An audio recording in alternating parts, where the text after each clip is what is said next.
সূরা আল হাক্কাহ। বিসমিল্লাহির রহমানির রহিম। রহমান রহিম আল্লাহ তাআলার নামে। আল হাক্কাহ।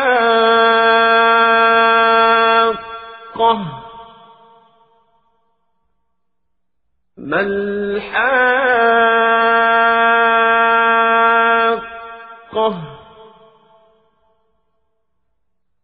ওয়ামা আদরাকা মাল হাক্কাহ।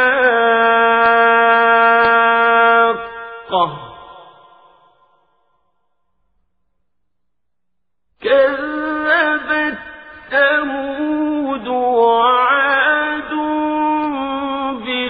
بالقارعة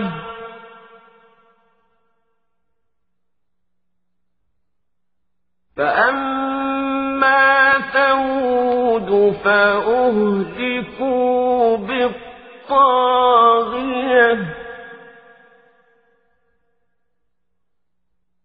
وأما عاد فأهلكوا بريح صرصر عاتية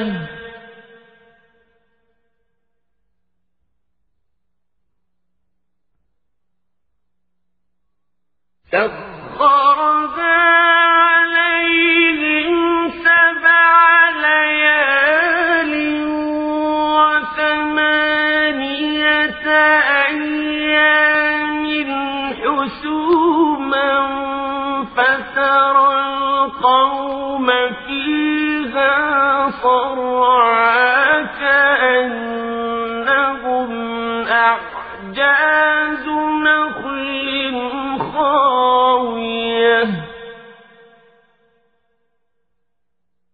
فهل ترى لهم من باقية। একটি অনিবার্য সত্য ঘটনা। কি সেই অনিবার্য সত্য ঘটনা? তুমি কি জানো সেই অনিবার্য সত্য ঘটনাটা আসলে কি? আদ ও সামুদ জাতির লোকেরা মহাপ্রলয় সংক্রান্ত এমনই একটি সত্য ঘটনা মিথ্যা প্রতিপন্ন করেছিল। পরিণামে দাম্ভিক সামুদ গোত্রের লোকদের এক প্রলয়ঙ্করী বিপর্যয় দ্বারা ধ্বংস করে দেওয়া হয়েছে। আর শক্তিশালী গোত্র আদকে ধ্বংস করা হয়েছে প্রচণ্ড এক ঝঞ্ঝা বায়ুর আঘাতে। একটানা 7 রাত ও 8 দিন ধরে তিনি তাদের উপর দিয়ে এ প্রচণ্ড বায়ু প্রবাহিত করে রেখেছিলেন। তাকালে তুমি সে জাতিকে দেখতে পেতে তারা যেন মৃত খেজুর গাছের কতিপয় অন্তঃসার শূন্য কাণ্ডের মতো উপুড় হয়ে পড়ে আছে। তাদের একজনও কি এ গজব থেকে রক্ষা পেয়েছে দেখতে পাচ্ছ? فرعون ومن قبله والمؤتفكات بالخاطئة فعصوا رسول ربهم فأخذهم أخذة رابية إنا لما طغى الماء حملناكم في الجارية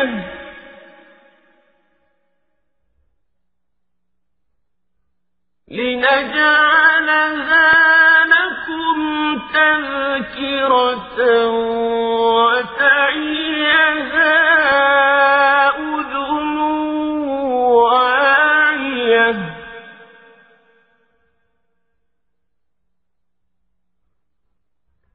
فإذا نفخ في الصور نفخة واحدة وحملت الأرض والجبال فدكتا دكة واحدة فيومئذ وقعت الواقعة।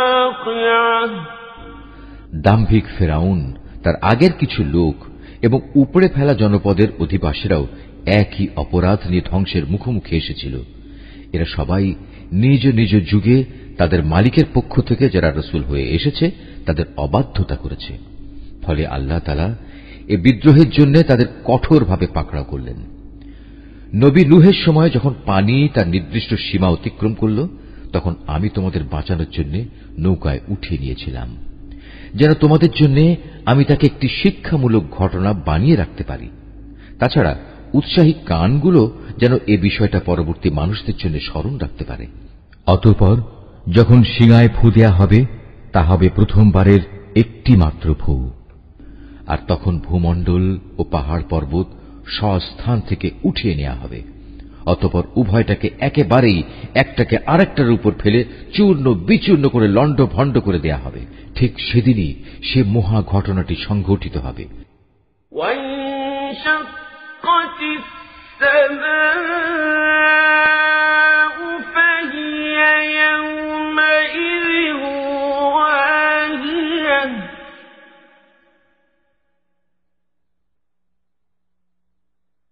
والملك على أرجائها ويحمل عرش ربك فوقهم يومئذ ثمانية يومئذ تعرضون لا تخفى منكم خافية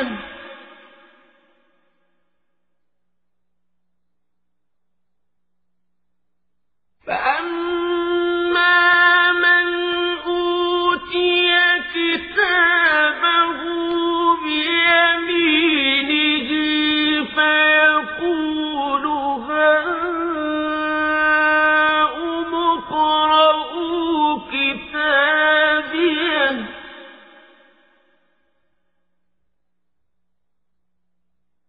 إني ظننت أني ملاق حسابيه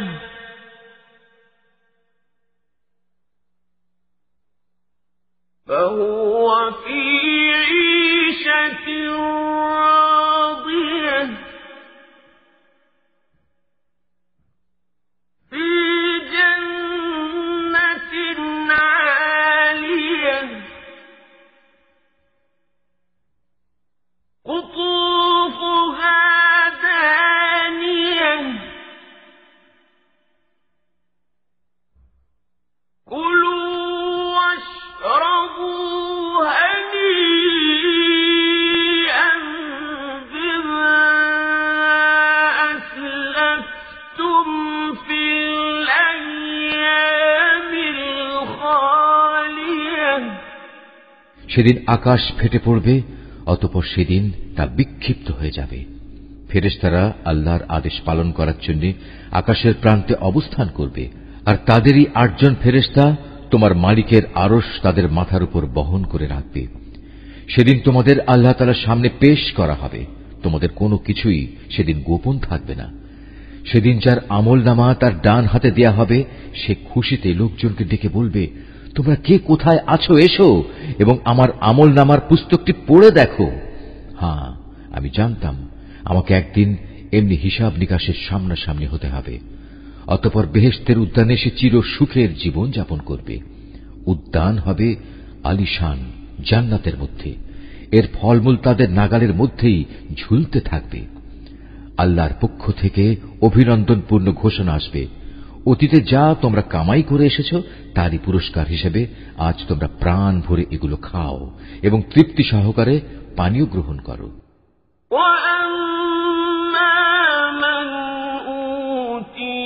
كتابه بشماله فيقول يا ليتني لم أوت كتابيه ولم أدر ما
আর সে হতভাগ্য ব্যক্তি যার আমলনামা সেদিন তার বাম হাতে দেয়া হবে, সে দুঃখ ও অপমানে বলবে, কত ভালো হতো যদি আজ আমাকে কোন রকম আমলনামায় না দেয়া হতো। আমি যদি আমার হিসাবের খাতাটি নাই জানতাম। হায়, আমার প্রথম মৃত্যুই যদি আমার জন্য চূড়ান্ত নিষ্পত্তিকারী বিষয় হতো। আমার ধন সম্পদ ও ঐশ্বর্য আজ কোনো কাজেই লাগলো না। আজ আমার কর্তৃত্ব ও ক্ষমতা নিঃশেষ হয়ে গেল। এ সময় জাহান্নামের প্রহরীদের প্রতি আদেশ আসবে, যাও, তোমরা তাকে পাকড়াও করো, এরপর তার গলায় শেকল পরিয়ে দাও। অতঃপর জাহান্নামের জ্বলন্ত আগুনে তাকে প্রবেশ করাও এবং তাকে 70 গজ শেকল দিয়ে বেঁধে ফেলো। কেননা সে কখনো মহান আল্লাহর উপর বিশ্বাস স্থাপন করেনি। সে কখনো দুস্থ অসহায় লোকদের খাবার দেওয়ার জন্য অন্যদের উৎসাহ দেয়নি। আর এ কারণেই আজকের এ দিনে তার প্রতি দয়া দেখানোর কোনো বন্ধু নেই। ক্ষত নিঃসৃত পুঁজ ছাড়া আজ তার জন্য দ্বিতীয় কোনো খাবারও এখানে থাকবে না। একান্ত অপরাধী ব্যক্তিরা ছাড়া অন্য কেউই আজ তা খাবে না।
তোমরা যা কিছু দেখতে পাও আমি তা শপথ করছি, আরো শপথ করছি সেসব বস্তুর যা তোমরা দেখতে পাও না।